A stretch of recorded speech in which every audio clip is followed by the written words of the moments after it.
প্রিয় দর্শক, আপনারা যে যেখানে আছেন সকলকে প্রীতি ও শুভেচ্ছা জানিয়ে আমি নিউ ইয়র্ক থেকে রতন তালুকদার লাইভ শুরু করছি। আজকে আলোচনা করতে চাচ্ছি এনসিপি নিয়ে। ছাত্রদের যে রাজনৈতিক দল এনসিপি, সেই এনসিপির ঘরে মনে হচ্ছে যেন আগুন লেগেছে। কিন্তু এত তাড়াতাড়ি কি আগুন লাগার কথা ছিল? একের পর এক দল থেকে পদত্যাগ করছে ছাত্রনেতারা। বৃহস্পতিবার পদত্যাগ করেছিলেন মীর আসাদুল হক। গত বৃহস্পতিবার পদত্যাগ করলেন বহু আলোচিত ডক্টর তাসনিম জারা। আজ আজ আবার আরেকজন পদত্যাগ করলেন, তাজ নুবা জাবিন।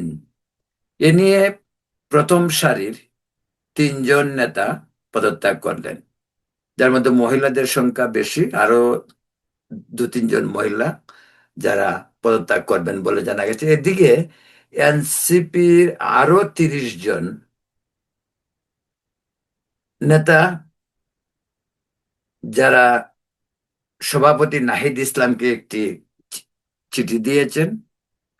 চিঠিতে তারা জামাতের সঙ্গে এনসিপির জোট, সম্ভাব্য জোট নিয়ে তারা উদ্বেগ প্রকাশ করেছেন। বিষয়বস্তুটুকু এইটুকুই, তাদের ধারণা যে জামাতের সঙ্গে এনসিপি গেলে এনসিপির ভবিষ্যৎ অনেক প্রশ্নের মুখে পড়তে পারে, যা এনসিপির আদর্শ উদ্দেশ্যের সঙ্গে যায় না। মূল সারাংশ এইটুকুই। এই চিঠি বেশ অনেক বড়, তাদের সংখ্যা একটাই, জামাতকে নিয়ে।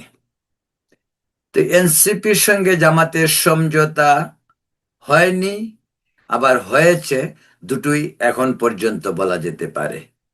আক্তার আক্তার হুসেন, যিনি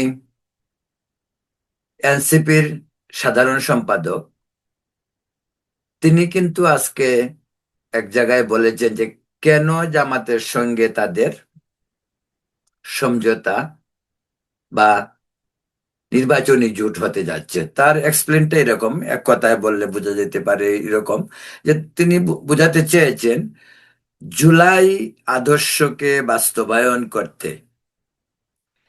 তারা মনে করছে জামাতের সঙ্গে সমঝোতাই জুৎসই হইতে পারে। এই এই আলোচনার ব্যাখ্যা অনেক হইতে পারে, অনেকভাবেই অনেকে ব্যাখ্যা করতে পারেন, কিন্তু মূল কথা এটাই, হয়তো তারা বিএনপির উপর ভরসা করতে পারছে না। এক, এমন হইতে পারে বিএনপি তাদের নিচ্ছে না। দুই,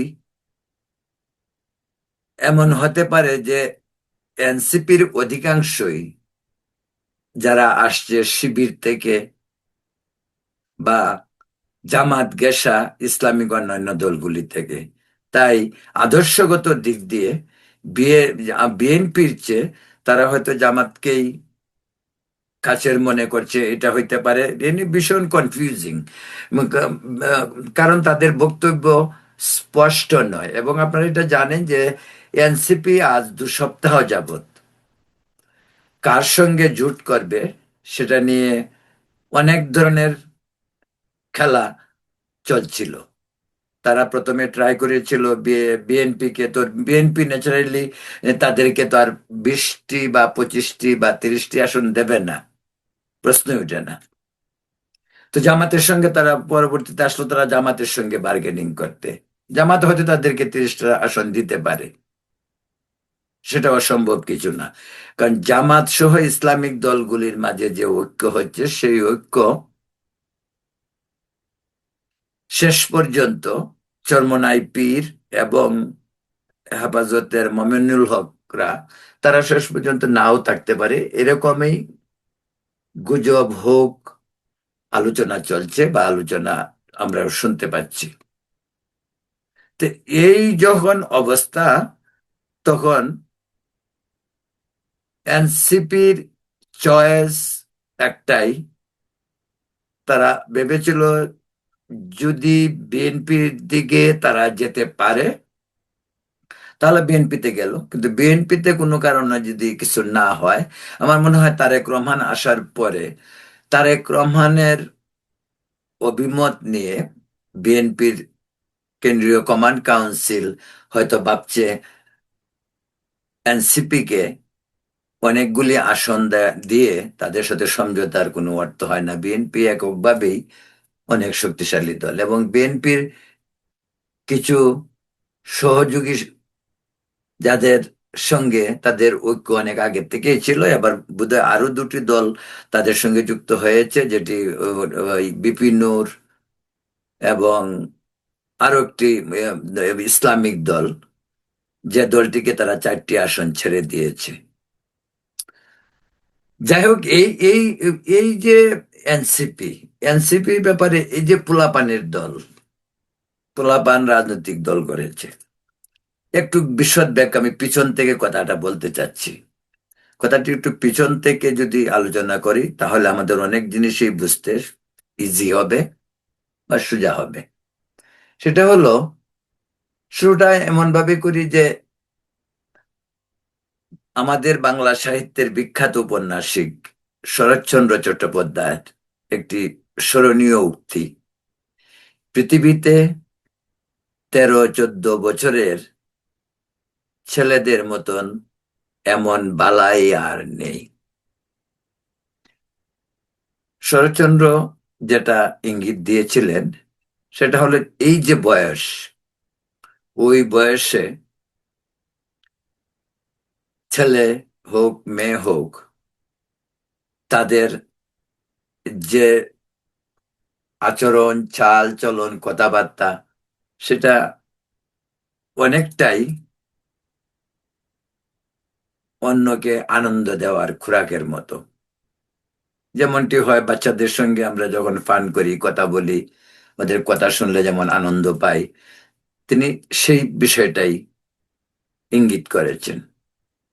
তা আমাদের এই যে ছাত্রনেতারা যারা 24-এর বিপ্লব বা অভ্যুত্থান করলো, সেই অভ্যুত্থানের পরেই এর আগে কিন্তু তাদেরকে কেউ চিনত না। এর আগে তারা ওই ছাত্রলীগের লুঙ্গির ভিতরে বা অন্য কোনো দলের সঙ্গে এমন কোনো প্রথম সারির নেতাও তারা, ছাত্র নেতাও তারা ছিল না, যে কারণে বৃহৎ জনগোষ্ঠী তাকে না চেনার সম্ভাবনাটাই বেশি। যাই হোক,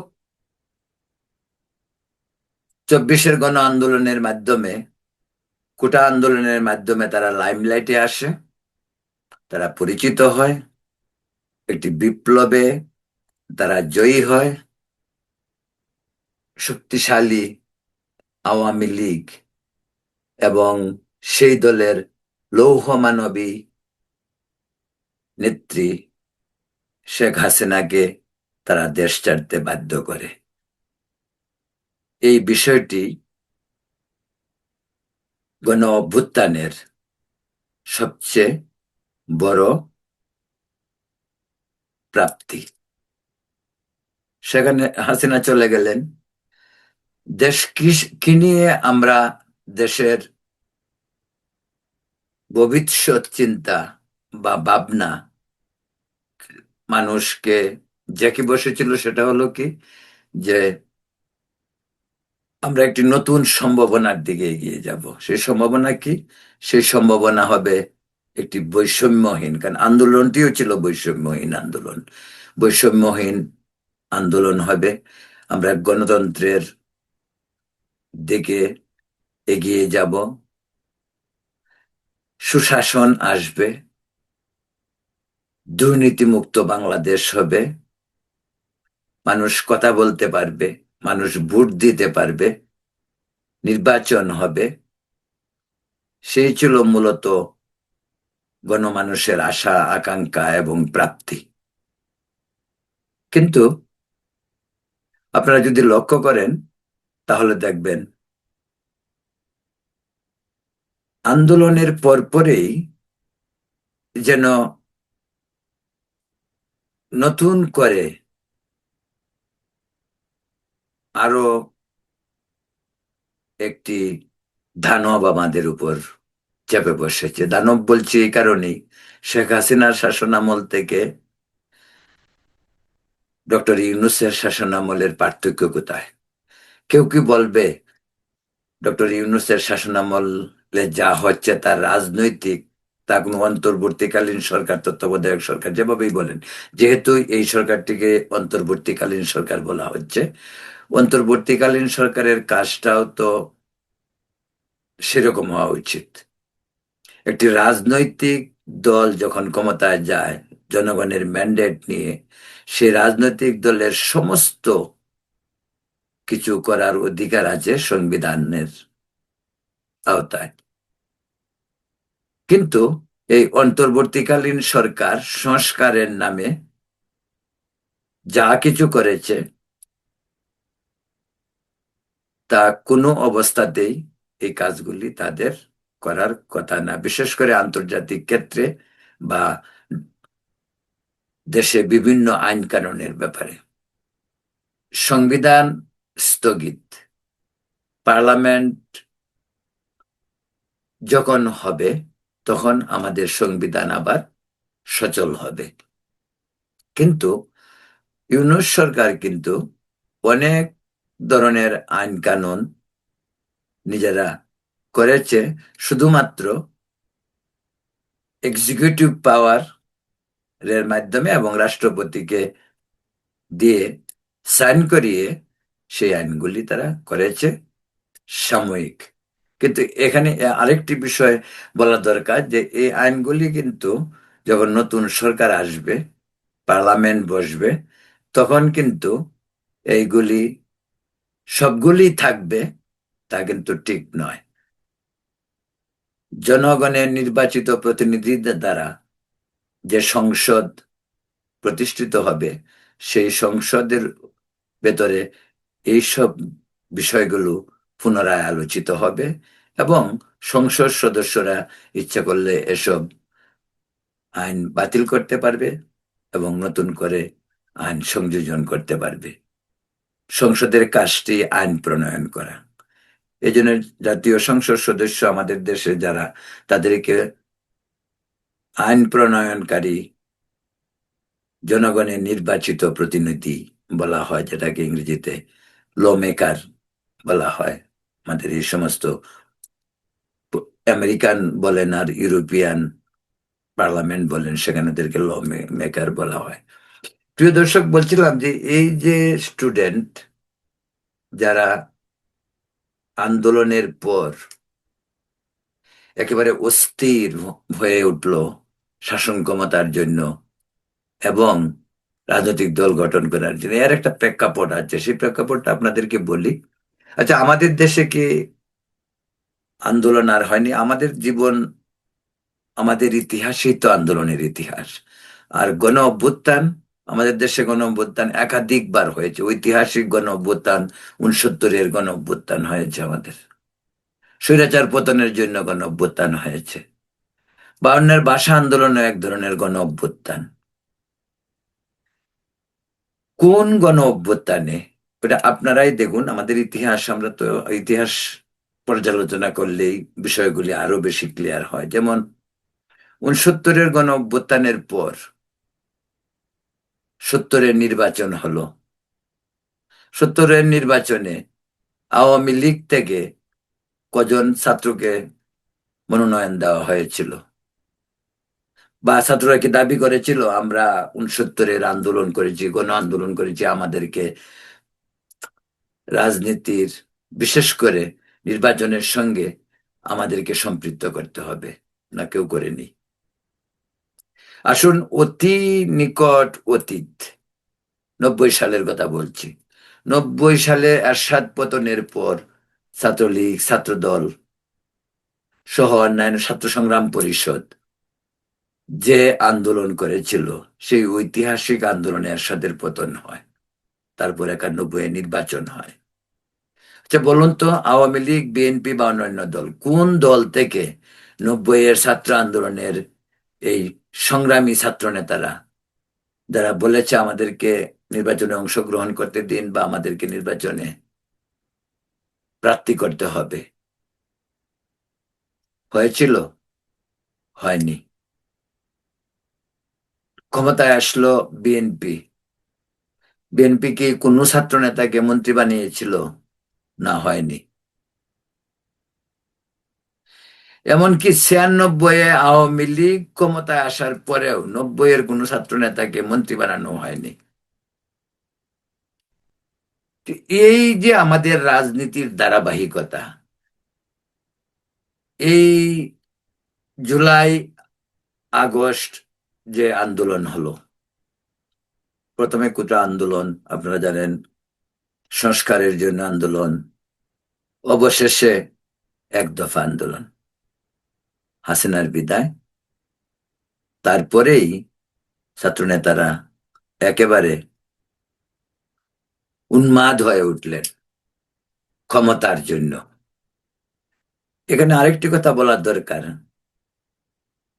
এই যে ছাত্রনেতা যারা জুলাই আন্দোলনে ছিল, আমরা কিন্তু 5-7 জনকেই খুব অ্যাক্টিভ তাদেরকে সব সময় দেখতে পাচ্ছি, বাকিরা কোথায়? এখানে তো আন্দোলন শুধু ওরা করে নাই, এখানে আন্দোলন করেছে বাম রাজনৈতিক দলগুলি, অন্যান্য অন্যান্য রাজনৈতিক দলের যে ছাত্র সংগঠন ছিল তারাও ছিল, সকলেই ছিল। বাইরে থেকে রাজনৈতিক দলগুলির বিশাল সমর্থন ছিল, যেমনটি বিএনপির ছিল। বিএনপির জনসমর্থনটাই সম্ভবত এই আন্দোলনকে পূর্ণতা এনে দিয়েছে। আজকে যারা আন্দোলনের ক্রেডিট বলে, 1 মাসের আন্দোলনে সব হয়ে গেছে, সেই আন্দোলনের জন্য হাসিনা বিরোধী যে সেন্টিমেন্ট দেশে গড়ে উঠেছিল, বিএনপি হয়তো আন্দোলন করে তাদেরকে পতন ঘটাতে পারেনি, কিন্তু বিএনপির 15 বছরের আন্দোলন শেখ হাসিনা সরকারকে প্রতি মানুষের যে ঘৃণা এবং মানুষের যে সম্পৃক্ততা ছিল, সেটা যে জমিন তৈরি করা, সেই জমিনটা কিন্তু বিএনপি তৈরি করেছিল। যে কারণে ছাত্রদের 1 মাসের আন্দোলন শেখ হাসিনার পতন অনিবার্য করে তোলে। তো প্রিয় দর্শক, যে বলছিলাম যে এই ছাত্র নেতারা, এবং তাদেরকে আমরা দুষবো কি কারণে?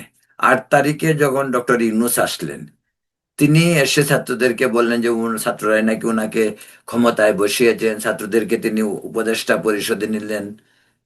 এবং আমি তখন ধরেই নিয়েছিলাম, আমি এর আগেও বোধহয় একটি ইসে করেছিলাম, বিপ্লবের পরপরই বলছিলাম যে এই ছাত্ররা একদিন রাজনীতির দলও করবে। আমি ডক্টর ইউনূসের সম্পর্কে আমার জানা, কারণ তিনি যে সহজে ক্ষমতা ছাড়বেন না, অন্তর্বর্তীকালীন সরকারের অর্থ তো এটা নয় উনি 2 বছর ক্ষমতায় থাকবেন। তত্ত্বাবধায়ক সরকার, আগের তত্ত্বাবধায়ক সরকারগুলি 90 দিনের ছিল। আচ্ছা, এটা 90 দিনের জায়গা 60 দিন হইতে পারে, মানে কি বলে 180 দিন হইতে পারে। 3 মাসের জায়গা 6 মাস হইতে পারে, 6 মাসের জায়গা 9 মাস হইতে পারে। কিন্তু এরকম যে তাল বাহানা ক্ষমতা না ছাড়া, সেটাও আপনারা দেখেছেন। এবং সবচেয়ে বড় কথা হলো কি, এই ছাত্রদেরকে দিয়ে রাজনৈতিক দলও তো ডক্টর ইউনূসই করিয়েছেন। তিনি ছাত্রদেরকে বলেছেন, পরিষ্কার করে বলেছেন, তোমরা রাজনৈতিক দল করো, তোমরা ভালো করবে। এমনকি তিনি দেশি বিদেশি সাংবাদিকদেরকেও বলছেন যে ছাত্ররা ভালো করবে, রাজনীতি, আমি ওদেরকে বলছি রাজনৈতিক দল করার জন্য। তো এখন উনি কোথায়? ওই ছেলেগুলির মাথা নষ্ট করে তিনি এখন কোথায়? তিনি তো একের পর এক খেলে যাচ্ছেন। খেলা, ওনার খেলাই যেন শেষ হয় না। একটির পর একটি বাহানা, একটির পর একটি তাল বাহানা। যেটা বলছি যে সংস্কারের কি হলো বলুন? এই যে 6টি সংস্কার কমিশন করা হলো, এক নির্বাচন কমিশনের কিছু কাজ ছাড়া অন্য কোনো সংস্কারের কোনো কিছু আপনারা শুনেন? কোন সংস্কারটা আর বাকি হয়েছে? অথচ এই আলী রিয়াজরা, যাদেরকে দেশের বাইরে থেকে নেওয়া হয়েছে, তাদেরকে নিয়ে লক্ষ লক্ষ কোটি কোটি টাকা অপব্যয় হয়েছে, বৈদেশিক মুদ্রায় হয়েছে, দেশের ট্যাক্স পেয়ারের পয়সা, আমরা যারা ট্যাক্স দিই দেশে, আমাদের পয়সায়, আপনাদের পয়সায়, জনগণের পয়সায় তারা আরাম আয়াসে দিব্যি চলছে, তাদের ক্ষমতায় থাকা চাই। যাক, যা বলছিলাম ছাত্র নেতাদের বক্তব্য, তো এনসিপি করার পর থেকেই তাদের যেন অন্যরকম। আপনারা জানেন যে এনসিপি করার দলটা করার পর পরেই গত বছর রমজানে যে ইফতার পার্টি করেছিল একটি 5 স্টার হোটেলে, সেখানে কি পরিমাণ পয়সা ব্যয় হয়েছিল সেটা নিয়ে পত্রপত্রিকায় অনেক লেখালেখি হয়েছে। তারপর এভাবেই তারা, যে সমস্ত ছাত্র নেতারা, আমরা যে 5-7-10 জনকে আমরা সবসময় ফ্রন্টে দেখেছি, এবং তারা এমন কোনো সচ্ছল পরিস্থিতি ওদের ছিল না। সাধারণ আমাদের বাংলাদেশের স্ট্যান্ডার্ডে যেটা হয়, যে সাধারণ উচ্চ মধ্যবিত্ত বা নিম্ন মধ্যবিত্ত পরিবারের ছেলে বা গরিব পরিবারের ছেলে, তাদের অবস্থা দেখেন। কমাসের ব্যবধানেই একদিক দিয়ে বিএনপির চাঁদাবাজি রুট লেভেলে, তৃণমূল পর্যায়ে, আর ছাত্র নেতারা ঢাকায় বসে এই তদবির বাণিজ্য, বদলি বাণিজ্য, এমনকি ডিসি এসপি, তারা কে কোথায় বদলি হবে, কে সচিব হবে, এই সমস্ত নিয়েও তারা অনেক ধরনের সুপারিশ করেছে, এবং বিভিন্ন সময় কাগজে এসেছে যে ওরাও শত শত কোটি টাকার মালিক, যাদের কাছে এক সময় রিক্সা ভাড়া ছিল না, তাদের কোটি কোটি টাকার মালিক। তো কিভাবে হলো? অনেক সময় তো এমনও আমরা দেখলাম যে আওয়ামী লীগ 15 বছরে যা করেছে তার চেয়ে বেশি অন্তর্বর্তীকালীন সরকার দুর্নীতির সঙ্গে জড়িয়েছে, নিজেদের পকেট বুঝাই করেছে। তো এটা কি কাম্য ছিল? এটাই কি আমরা চেয়েছিলাম? এবং এটাই কি আমাদের অভ্যুত্থানের ফসল? আচ্ছা, তারপর এনসিপি নির্বাচন করবে, নির্বাচনের ডেট দেওয়া হলো, নির্বাচন করবে। কদিন যাবত এই এনসিপি বোধহয় আজকে 1 মাস যাবত জোট করার জন্য, কার সঙ্গে জোট করবে সেটা নিয়ে বিএনপির সঙ্গেও দেন দরবার হচ্ছে, জামাতের সাথেও হচ্ছে, এরকম ভাবেই 3-4 সপ্তাহ যাবত চলতেছিল। বিএনপি থেকে হয়তো তেমন সাড়া পায়নি, বিএনপি তাদেরকে 20টা 25টা 30টা আসন কেন দেবে? আর তাদের যে শক্তি, এই শক্তির তো বিএনপির দরকার নাই, বিএনপি একাই তো অনেক বেশি শক্তি, বিএনপি একাই তো 300 আসন ইলেকশন করে। তার কিছু আসন ছাড়তে হয়, যেহেতু আগের থেকেই তার সঙ্গে কিছু দল, শরিক দল তাদের সঙ্গে রয়েছে। আদারওয়াইজ বিএনপির তো অন্য কোনো দলকে সঙ্গে নিয়ে, বিএনপি না শুধু বলছে, যদি আওয়ামী লীগও থাকতো মাঠে, আওয়ামী লীগেরও তো দরকার নেই অন্য অন্য কাউকে জোট করে ইলেকশন করার জন্য, যদিও তাদের 14 দলীয় জোট ছিল। এটার কারণটা হলো যে সমমনাদেরকে তারা একটা সুযোগ দেয়, যেটা বিএনপিরও আছে। জাতীয় পার্টি তারা 300 আসনে ইলেকশন করতে পারে, কতজন পাশ করবে সেটা পরের কথা। কিন্তু এনসিপি কি করলো, কোন দিকে যাবে? তো এনসিপির তাদের তাদের তাদের জোট করতে হয় কেন? জোট তো সেই একটা ট্রেডিশনাল পলিটিক্যাল সিস্টেম আমাদের এখানে চলে আসছে আগের থেকেই। এনসিপি যদি বলতো যে আমরা তরুণ ছাত্র সমাজ, আমরা রাজনৈতিক দল গঠন করেছি, আমরা, তারা বলছে কিন্তু তারা 300 আসনে নির্বাচন করবে, তারাই 300 আসনে নির্বাচন করুক, 300 আসন থেকে হয়তো 5টা আসন পাবে, কিন্তু একটা ধারা তো শুরু হবে, নতুন একটা প্রক্রিয়া শুরু হবে। এটাকে বলা যাইতে পারতো যে একটা নতুন সংস্কার, একটা সংস্কারের পথে তারা হাঁটতেছে। এটা একটা নতুন ধরনের গতানুগতিক রাজনীতিকে পিছনে ফেলে একটি নতুন রাস্তায় যাওয়ার যথেষ্ট সুযোগ তাদের কাছে ছিল। যে হাদি মারা গেল, হাদি নিজে বলছে যে ঢাকা 8-এ ইলেকশন করব, আমি ফেল করব, 500 আসন ভোট পাইতে পারি, কিন্তু সিস্টেমটাতে আমি যেতে চাচ্ছি।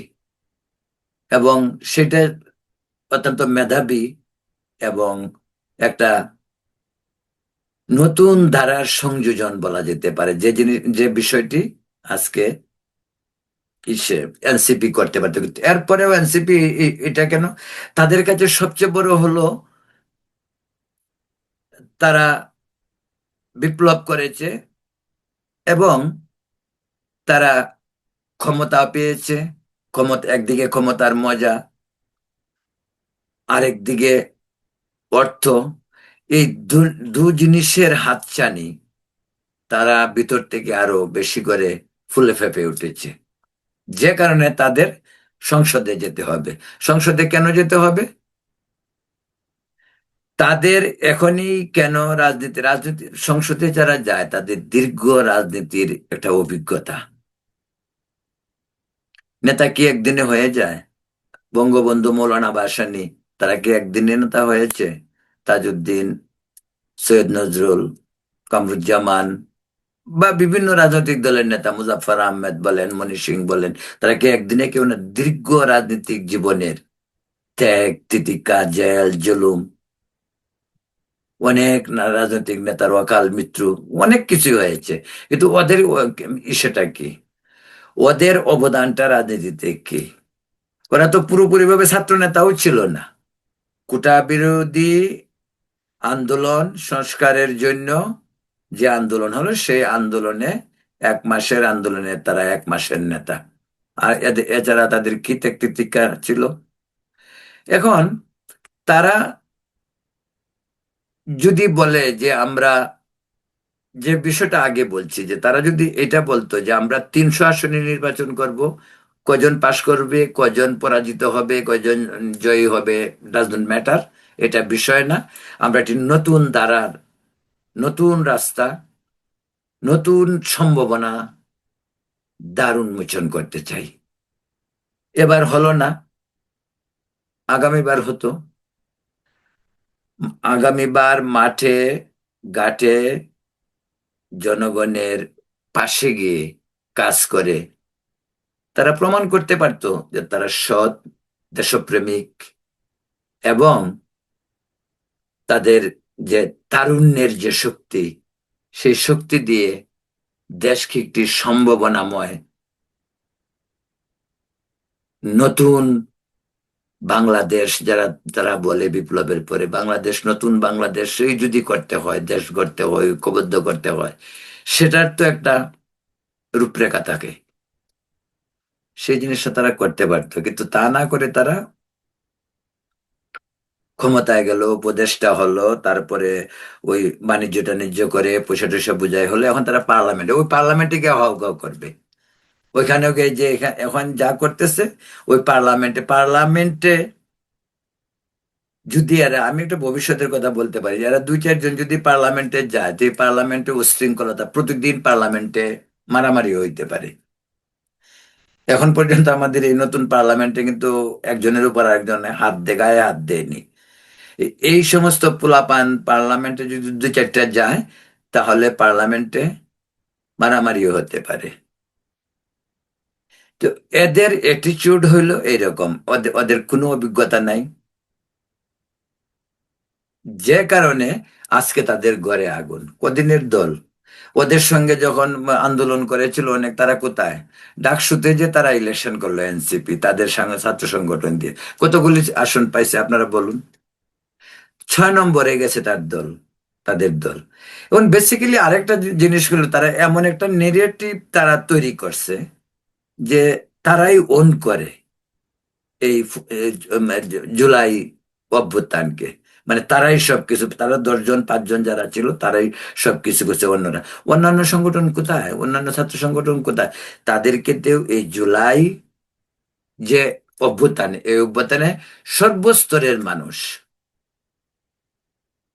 তাদেরকে সহযোগিতা করেছে, কিন্তু তাদের পাশে কতজন আছে?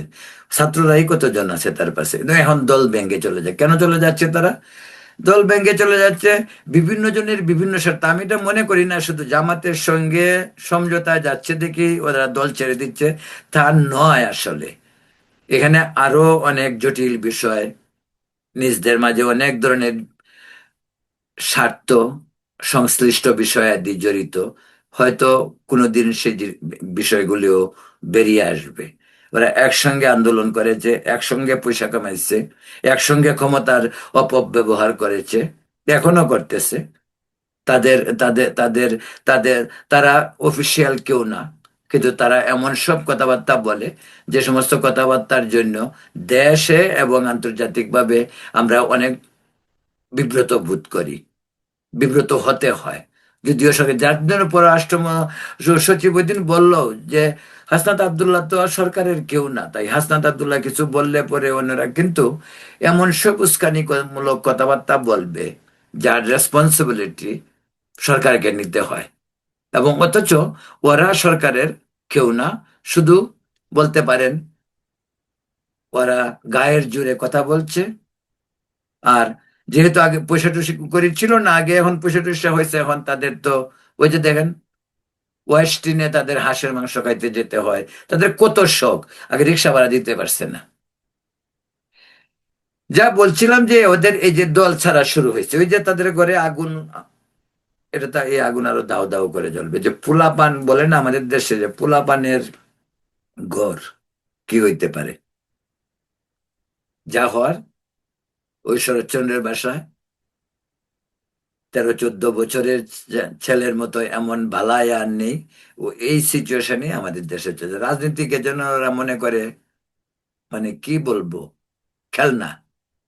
রাজনৈতিক নেতাদের তারা চ্যালেঞ্জ করে, যারা দীর্ঘ 30, 40, 50 বছর যাবত রাজনীতি করছে, সে সমস্ত রাজনৈতিক নেতাদেরকেও দেখি তারা এমন সব কথাবার্তা বলে যে সমস্ত কথাবার্তা কোনো অবস্থাতেই গ্রহণযোগ্য নয়। সেটা আপনারা দেখছেন কি পরিমাণ বিএনপি নেতাদেরকে বিভিন্ন সময়ে বিব্রত করেছে বিভিন্ন ইস্যুতে। তো সবকিছুর জন্য যে ছাত্রদের যে আজকে যে অবস্থা, আজকের যে পরিস্থিতি, আজকের পরিস্থিতির জন্য আমি ব্যক্তিগতভাবে আমি আমি যে বিষয়টা মনে করি, আমি আই মিন ইট, আমি এটাকে মনে করি যে সম্পূর্ণ এই পোলাপানগুলিকে নষ্ট করার জন্য, ওদেরকে ক্ষমতার মোহ, অর্থের মোহ, এই পরিস্থিতির জন্য একমাত্র দায়ী ডক্টর ইউনূস। কারণ তিনি শুরুটাই করেছে যে তারা নাকি উনাকে ক্ষমতায় বসিয়েছে, মানে বিপ্লব করেছে, এখন তারাই মানে সেই বিপ্লবের স্টেক হোল্ডার, এবং তারাই সবকিছু তাদেরই করতে হবে। এবং ওনার প্ল্যান, উনি ক্ষমতা থাকলেই হলো, এবং যত বেশি দিন ক্ষমতা থাকবে তত ওনার লাভ। এবং সেই কর্মকাণ্ডটি হচ্ছে কোম্পানি, ইউনুস অ্যান্ড কোম্পানি বা গ্রামীণ ব্যাংক অ্যান্ড কোম্পানি বা এনজিও অ্যান্ড কোম্পানি দিয়ে উনি আচ্ছা আপনি বলুন তো, এটা আপনাদের উপরে বিষয়টা ছেড়ে দিলাম। এই যে সরকার, এই সরকারের কতজন লোক সম্পৃক্ত, প্রশাসন, যারা আমলা, তাদেরকে বাদ দিলে সেনাবাহিনী তো এখানে ইনভলভ না। সেনাবাহিনী ইনভলভ থাকলেও সেটা তো আমি দেখছি না বা দেখা যাচ্ছে না। সেনাবাহিনীর একমাত্র মাঝে মাঝে কেউ কথা বললে তাদের এই যে যে যে নিয়ম, যে কানুন, যে সিচুয়েশন, কোনো স্টেটমেন্ট হইলে সেনাবাহিনীর প্রধান নিজেই বলছেন। কিন্তু দেখবেন সরকারে ডক্টর ইউনূসের সাথে যে 20-25 জন যারা আছে, এর অধিকাংশ উনি ওনার পছন্দ মতো বিদেশ থেকে হায়ার করেছেন, মানে আমাদের দেশে যোগ্য ব্যক্তি নেই, এবং কয়েকটা ডিস্ট্রিক্টের লোকই তারা। এই জন্য কিন্তু কথা উঠেছে যে উত্তরবঙ্গ থেকে কেউ নেই বা এরকম অনেক কথাবার্তা হয়েছে। কিন্তু সেটা ব্যাপার না, কারণ এটি অন্তর্বর্তীকালীন সরকারের উপদেষ্টা কে উত্তরবঙ্গ থেকে রইলো, কে ময়মনসিংহ থেকে নেই, কে চিটাগাং থেকে বেশি হয়ে গেছে, সেটা সেটা ঠিক আছে, সেটা বাদ দেওয়া যেতে পারে। কিন্তু ডক্টর ইউনূস তার এই যে 1.5 বছরের যে অবস্থা, সেই অবস্থা তো পুরোপুরি ভাবে ব্যর্থ। এবং তার ব্যর্থতার কারণে আজকে এই এনসিপিরও ব্যর্থতা, এই কারণে এনসিপি তো তিনিই করিয়েছিলেন। এ নিয়ে তিনি দুবার রাজনৈতিক দল করতে গিয়ে ব্যর্থ হলেন। 111-এও কিন্তু তিনি রাজনৈতিক দল করতে চেয়েছিলেন। তিনি অনলাইনে জরিপও করলেন, কেউ সাড়া দেয়নি। তারপর তিনি বাঁচছেন। আবার এবার আসলেন, নিজের দলের কথা বলেন না, ছাত্রদেরকে দিয়ে তিনি দল করালেন, তাদেরকে উপদেষ্টা বানালেন, দল করাইলেন, তাদেরকে পাওয়ার দিলেন। তাদের তো উচিত ছিল ফিরে যাওয়া। আমার পরিষ্কার মনে আছে, নিউ ইয়র্কে একটি অনুষ্ঠান হয়েছিল ওই জুলাই বিপ্লবের পরপরই। সেই অনুষ্ঠানে আমিও একজন বক্তা ছিলাম। আমি সেদিন, সেটা বোধহয় আমার মনে হয় জুলাই বিপ্লবের 1 মাস বা 1.5 মাসের ভিতরে, আমি সেদিন সেখানে বলেছিলাম যে ছাত্র, ওদের ওদের যে প্রচন্ড বাড়াবাড়ি খুব আলোচিত হইতেছিল, আমি তখন বলেছিলাম যে 90-এ ছাত্র আন্দোলনের পর ছাত্ররা কিন্তু ক্ষমতায় যায়নি, তারা আবার শিক্ষাঙ্গনে ফিরে গেছে। তারা আবার স্ব রাজনৈতিক দলের সংগঠন হিসেবে তাদের, ছাত্রদল হোক, ছাত্রলীগ হোক, ছাত্র ইউনিয়ন হোক, তারা কিন্তু সেই জায়গায় ফিরে গেছে। তো আজকে আমাদের ওদেরকে বিপ্লবে, তাদেরকে আমরা লাল সালাম জানাই। তারা বিপ্লবে সফল হয়েছে, 1 মাসের মধ্যে হয়েছে, তার কি রাজনৈতিক ত্যাগ তিতিক্ষা কিছু আছে কি নাই সেই বিশ্লেষণে যাওয়ার দরকার নেই। তারা সিম্পলি আন্দোলন শেষ, বাবা স্কুলে ফিরে যাও। এদের মধ্যে যারা বেকার ছিল, তারা সরকারি কাজ ডিজার্ভ করে, তারা পাইতে পারে, এত ঈশ্বর ত্যাগ স্বীকার করেছে, তারা হয়তো এই বড় জোর এটা পাইতে পারে। তারা যদি এমএ পাশ করে ইউনিভার্সিটি থেকে বেরিয়ে চাকরি না পায়, সেই চাকরির জন্য একটা ব্যবস্থা হইতে পারে। তাদের মেধা অনুযায়ী, তাদের শিক্ষার যে স্তর সেই অনুযায়ী তারা চাকরি পাইতে পারে, কেউ বিভিন্ন মন্ত্রণালয়ে পাইতে পারে, তাদেরকে ভালো পোস্টেও দেওয়া যাইতে পারে এজ এ কনসিডারেশন যে তারা বিপ্লবের নায়ক। কিন্তু তাদেরকে উপদেষ্টা করতে হবে, তাদেরকে সবকিছুতেই ইনভলভ করতে হবে, রাজনৈতিক নেতৃত্বের মতো তারা সবকিছু নিয়ন্ত্রণ করবে। এবং সেইটার পরিণতি আজকে যেমন ছাত্ররাও ভুগতেছে, আজকে আমাদের দেশ এবং জাতীয় ঐতিহ্য ভুগতেছে। এই ছাত্ররাই দেশের সামাজিক অবস্থানকে নড়বড়ে করেছে। ডক্টর ইউনূসের এই মবক্রেসি, মব লিঞ্চিং, যায় যে ভাষাই বলুক না কেন, আজকে দেশের যে পরিস্থিতি, সব কিছুর জন্য ডক্টর ইউনূস দায়ী। এবং এই পোলাপানগুলিকে নষ্ট করার জন্য ডক্টর ইউনূসের যে ভূমিকা, তা এখন হোক, পরে হোক, আরো পরে হোক, সেটাও এই দেশেই আলোচনা হবে। এই দেশের ইতিহাসে এগুলি লিপিবদ্ধ থাকবে। না হয় আজকে এনসিপি জামাতের সঙ্গে যাবে না বিএনপির সঙ্গে যাবে, এই নিয়ে বার্গেনিং করতে করতে আজকে যে বুঝলেন দল ভাঙ্গার অবস্থা তাদের। এমন হইতে পারে যে দলেই থাকবে না। আর অরিজিনালি তো ওরা জামাতেরই ছিল, ছেলেবেলে ছাত্র শিবিরে ছিল, ছাত্রলীগের লুঙ্গির ভিতরে গিয়ে ঢুকে বসেছিল। তো ওরা তো ওইখান থেকেই আসছে। তো ওদের যাদের কোনো রাজনৈতিক ত্যাগ নেই, তিতিক্ষা নেই, হঠাৎ করে 1 মাসের আন্দোলন, সেই আন্দোলনে তারুণ্যের শক্তিতে তারা বলিয়ান হয়ে তারা সেই আন্দোলন করেছে এবং আন্দোলনে জয়ী হয়েছে। কিন্তু এর পরবর্তী পার্ট যখন আপনি দেখবেন, সেই পার্টটা অনেকের জন্যই বিব্রতকর। 27 বছর একটি ছেলে, 26 বছর একটি ছেলে, তারা উপদেষ্টা হয়ে যায়। তারা বিজ্ঞ রাজনীতিকবিদের মতন আচরণ করে, অথচ কিছুই জানে না, সবকিছু নিজেদের স্বার্থের জন্য, নিজেদের জন্য। সেই জন্য বলছিলাম যে আজকে তাদের উচিত ছিল আন্দোলনের পরে শিক্ষাঙ্গনে ফিরে যাওয়া। তাদের মাঝে যারা বেকার ছিল, তাদেরকে অন্য সরকার চাকরি দিতে পারতো, তাদেরকে কাজ দিতে পারতো। তারা বেকার থাকবে কেন? তারা সূর্য সৈনিক, তারা এত বড় আন্দোলন করেছে, শেখ হাসিনার মতন লৌহ মানবীকে দেশ ছাড়া করেছে। তারা তারা তো চাকরি পাইতেই পারে, ভালো চাকরি। কিন্তু এই এই এই এই যে যে কাজটা ডক্টর ইউনূস তাদেরকে দিয়ে করালেন, সরকারের পার্ট, উপদেষ্টা, এবং বাকিগুলিকে এমন পাওয়ার দেওয়া হলো, মানে ওরা সরকারের না না থেকেও যেন সরকারের হর্তাকর্তা বিধাতা। হাসনাত আব্দুল্লাহ বা সার্জিস আলম,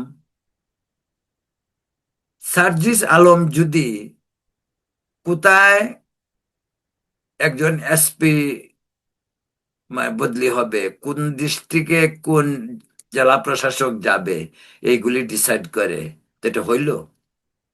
এটাই কি সংস্কার, বা এটাই কি আন্দোলনের ফসল? এইটাই কি বাংলাদেশের মানুষ চেয়েছিল?